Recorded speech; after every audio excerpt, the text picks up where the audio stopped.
Nasib Egy sempat gagal bawa medali meski tercepat kedua lomba renang, kini raih juara kembar imbas video viral. Dinas Pemuda dan Olahraga Kabupaten Sleman akhirnya menggelar pertemuan dengan pengurus akuatik dan orang tua Egy atau Giats Gajah Sahda yang gagal meraih juara cabang olahraga renang meski finish di posisi kedua.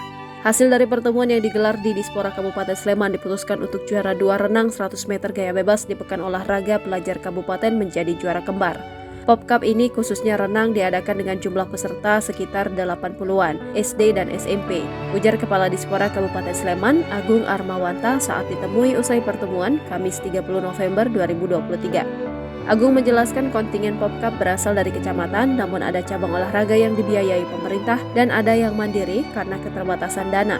Jalur mandiri ini yang terpenting menjadi bagian dari kontingen kecamatan dan mendapatkan surat tugas.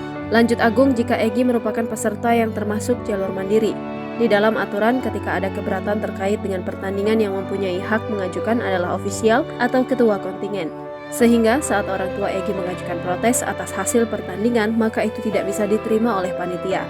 Sebab secara formal bukan ofisial atau ketua kontingen yang mengajukan protes. Namun bukti video yang dibawa oleh orang tua Egy diungkapkan Agung dapat diakomodir sebagai referensi. Agung menuturkan apa yang dilakukan oleh pengurus akuatik Kabupaten Sleman sudah benar dan sesuai aturan, yakni yang bisa mengajukan keberatan adalah ofisial dan ketua kontingen. Di sisi lain, bukti video yang dimiliki oleh orang tua Egy juga dapat diterima.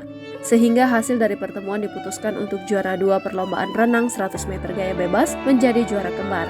Agung menegaskan juara kembar sudah sering terjadi, selain itu untuk hak-hak juara kembar ini sama. Menurut Agung, permasalahan ini tidak menutup kemungkinan karena adanya human error. Dari berbagai nomor yang diperlombakan, hanya satu ini yang ada kesalahan.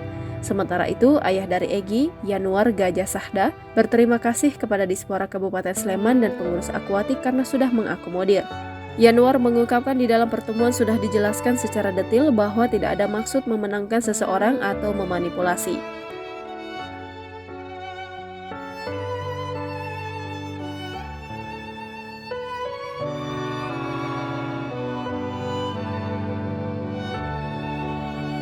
Download Tribun X sekarang, menghadirkan lokal menjadi Indonesia.